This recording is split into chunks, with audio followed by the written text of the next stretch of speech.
শাপলা চত্বর হত্যাকাণ্ডের ঘটনায় ট্রাইব্যুনালে শেখ হাসিনা সহ ৪১ আসামির বিরুদ্ধে আনুষ্ঠানিক অভিযোগ দাখিল করেছে প্রসিকিউশন। এই মুহূর্তে ট্রাইব্যুনালে আছেন সহকর্মী জাবেদ আক্তার, সরাসরি যুক্ত হচ্ছি তার সঙ্গে। জাবেদ, আপনার কাছে কি তথ্য রয়েছে এই বিষয়ে, বিস্তারিত জানাবেন।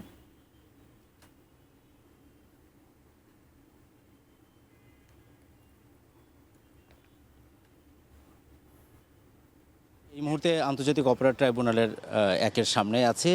আপনাকে যেটি বলছিলাম যে হেফাজতে ইসলামের ২০১৩ সালের ৫ই মে যে হেফাজতের সমাবেশকে কেন্দ্র করে হত্যাযজ্ঞের ঘটনা ঘটেছিল এবং সে সময় হেফাজতে ইসলামের পক্ষ থেকে বরাবরই দাবি করে আসা হচ্ছিল যে বিপুল সংখ্যক মানুষ এই ঘটনায় মারা গেছেন, তারা নিহত হয়েছেন। কিন্তু পরবর্তীতে অধিকার নামে একটি সংগঠন, যেই সংগঠনের তারা একটি প্রতিবেদন প্রকাশ করেছিল যেখানে ৬১ জনের সন্ধান পাওয়া গিয়েছিল, ৬১ জন নিহত হয়েছে এরকম একটি তালিকা তারা প্রকাশ করেছিল।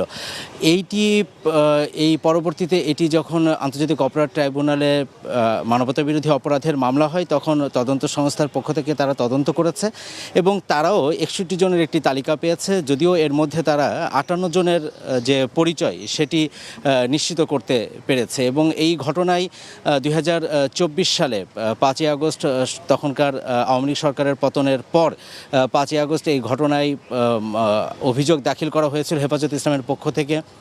কেন্দ্রীয় নেতা যারা আছেন তারা এসেছিলেন, তারা এখানে হেফাজতের যে নিহত হয়েছে সেখানে ৫০ জনের নাম উল্লেখ করে তারা এই একটি অভিযোগ তারা দাখিল করেছিলেন এবং সেখানে তাদের বিচার তারা প্রত্যাশা করেছিলেন এবং সাবেক প্রধানমন্ত্রী শেখ হাসিনাকে এখানে প্রধান আসামি করা হয়েছে।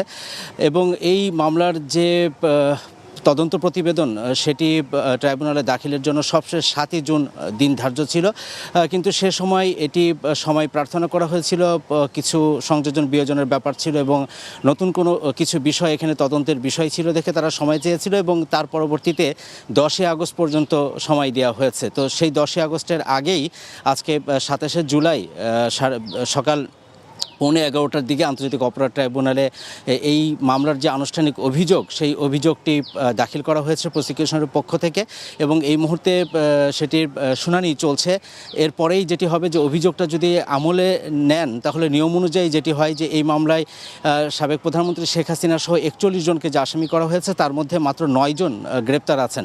অতএব বাকি যে ৩২ জন তারা যে এই পলাতক আছেন তাদের বিরুদ্ধে গ্রেপ্তারি পরোয়ানা জারি করা হবে এবং একই সঙ্গে যারা এই মামলাতে গ্রেপ্তার আছেন তাদেরকে একটা নির্ধারিত তারিখ দেওয়া হবে এবং সেই তারিখে তাদের হাজির হওয়ার নির্দেশ দেওয়া হবে। এই মামলাতে শেখ হাসিনা ছাড়াও অন্য যারা আসামি করা হয়েছে তারা হচ্ছেন তখনকার আইজিপি খন্দকার মাহমুদ হাসান, এছাড়া র্যাবের মহাপরিচালক ছিলেন বেনজির আহমেদ, তিনি আছেন, হাসানুল হক ইনু, তাকেও এই মামলায় আসামি করা হয়েছে এবং এছাড়া আরও সাংবাদিক যে কয়েকজন আমরা দেখেছি যে মুজাম্মেল বাবু, ফারজানা রূপা, তাদেরকে শাহরিয়ার কবির, তাদেরকে এই মামলাতে আসামি করা হয়েছে। নতুন করে আরও কোনো সাংবাদিকের বিরুদ্ধে এই মানে মামলায় তাদেরকে যুক্ত করা হচ্ছে কিনা সেটি হয়তো আনুষ্ঠানিক যে অভিযোগ সেটি এই বিষয়ে যখন ব্রিফিং করবেন তখন হয়তো আমরা জানতে পারবো। তবে সেই সময় যারা মোটামুটি দায়িত্বে ছিলেন তাদেরকে এই মামলায় আসামি করা হয়েছে এবং সাবেক প্রধানমন্ত্রী শেখ হাসিনাকে বিরুদ্ধেও আজকে এই মামলাতে গ্রেপ্তারি পরোয়ানা জারি করা হবে। তো কিছুক্ষণ পরে যখন ট্রাইব্যুনাল এটি আমলে নেবেন তখন আরও বিস্তারিত আপনার মাধ্যমে জানাতে পারবো। এই ছিল ট্রাইব্যুনাল থেকে সবশেষ।